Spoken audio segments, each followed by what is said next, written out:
તલ કાં તો કોરા પલા કાં તો પીલી કડાવીએ તેલ અધ કચરો રહેતો દોનો બગાડે છે. તારે કચરાની સીઝન તારે આવેલી છે. તલની ગુણ ભરી મૂકી રાખો તો વર્ષ સુધી હચવાય. પીલીને તમે તેલ કઢાઈ દો તો તેલનો ડબલ વર્ષ સુધી સચવાય. પણ જો કચરિયું થઈ ગયું સાહેબ તો હાથ તારા પછી ભૂખ લાગી જાય. એટલે કચરિયું કરવું છે કે આપણે સલામત રાખવું છે. અમે તમારા ગુણ ગાઈએ છીએ. તમે છો તો અમે મોર પીછળવાડિયા મળશે તો બંને માટે પણ સંભળાવવાની હોય. श्रोता वक्ता की अधिक महिमा विचार कुंड में नहाइए. આ વાતો થાય છે અહીંથી હું તો એમ કહું છું કે શ્રોતામાંથી અમારે એવા માણસો જોઈએ છે કે બાપુ ઉભા રહો, આ વાત ખોટી કરી. અત્યાર સુધી વનવેદ ચાલ્યું છે, બાપુ બોલાય હવાવી. તમે વિચાર કરો આ વાત પર વિચાર. સાહેબ કબીર એમ કહે છે કે શ્રોતા વક્તા की अधिक महिमा विचार कुंड में नहाइए. सार शब्द निवेद लीजिए तो बहुरी न बहुजन आएंगे.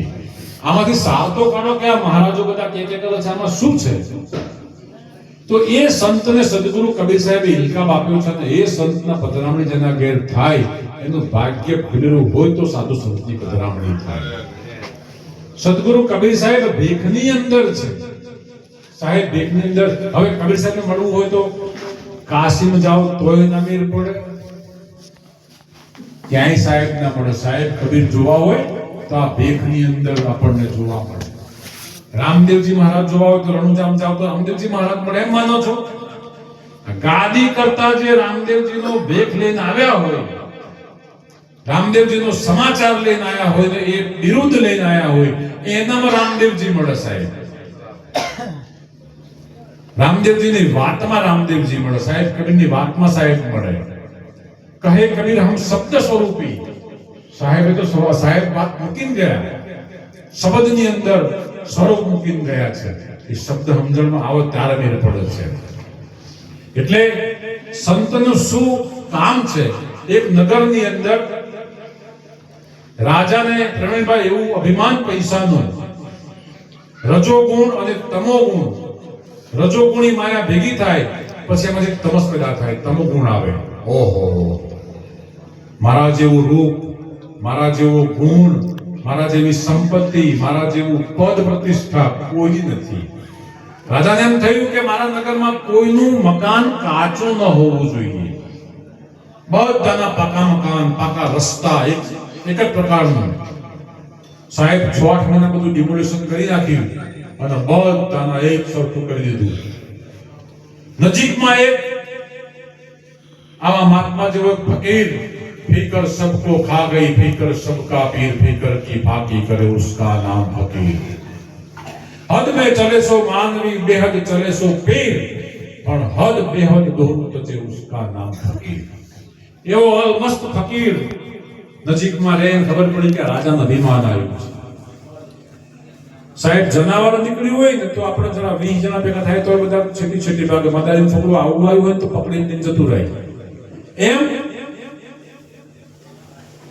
આવા તમોગુણીનું અહમ કાઢવું હોય તો એ આવો મહાત્મા હોય ને સાહેબ એ કરી શકે. એને ખબર પડી કે રાજાની શાન ઠેકાણે લાવવી છે.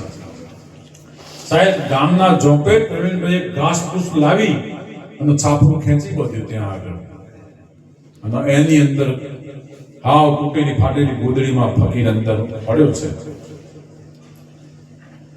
રાજાને 2 દાડા પછી પણ ખબર આપી કે જહાપના આ નગરની શોભા બગાડી નાખી, કે કોક આવો ભિખારી આવીને પડ્યો છે.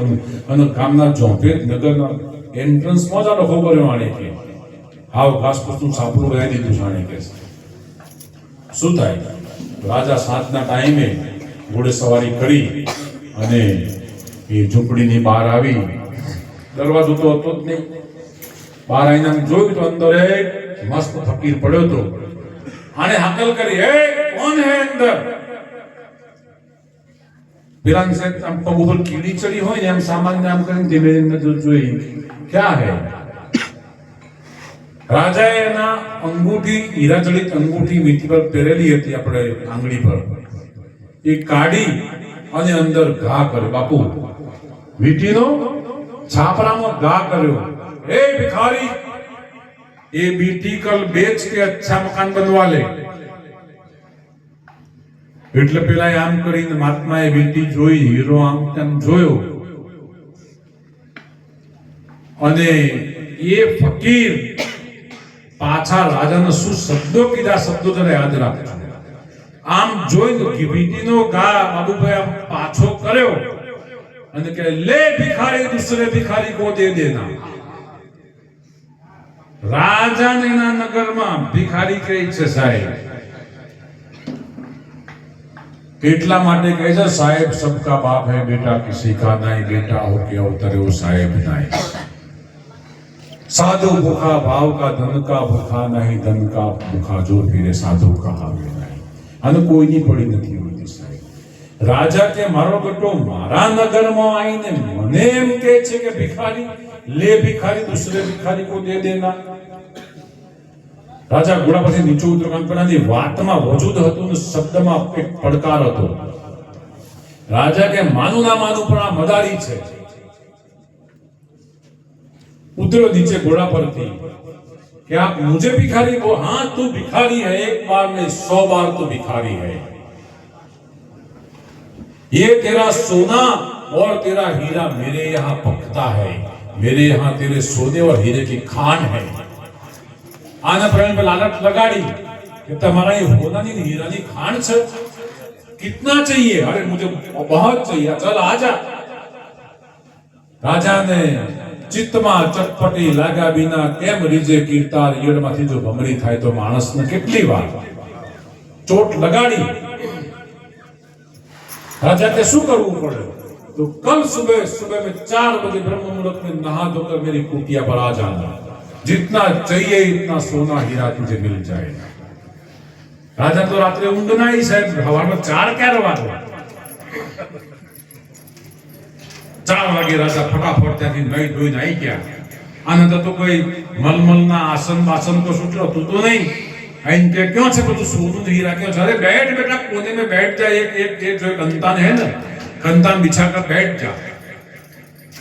હવે અહીંયા આગળ નામ રૂપ ગુણ નાશનો ચોથું પદ અવિનાશ ના આવી। હમણાં આ પરંપરાઓ છે સાહેબ, સંપ્રદાયો ક્યાંય ખોટા નથી। મૂળ અસલ ધર્મમાંથી સંપાદન કર્યું, સંપાદનમાંથી સંપ્રદાયો થયા, પણ સંપ્રદાયના સંચાલકો એવા સ્વાર્થી થયા। ગુરુ લોભી ચેલો લાલચુ દોનું ખેલે દાવ, ક્યું કરી તરે દોનો બેઠે પથ્થર કે નાવ। सब दुख की एक दवा। अरे पण तारी पासे बोध लेवा आयो छे, क्यों पड्यो छे, कई जग्याए एनी शक्तिओ पड़ी छे, एनी मान्यताओ क्यां छे, तपास तो खरो, પછી ધીમે ધીમે ઉપર લાઈ પછી आयो नारियल लेने धमधमाजी तो नाम रूप गुणना ચોથું પદ અવિનાશ। હું દૂધ નથી મળતો સાહેબ। आने बिहाड़ो खूणाમાં કે પદ્માસન आता है ना, કે પદ્માસન में मजीब दे राजा बाजा आने तो सिद्धासन परोठी मारी दे के परोठी वाला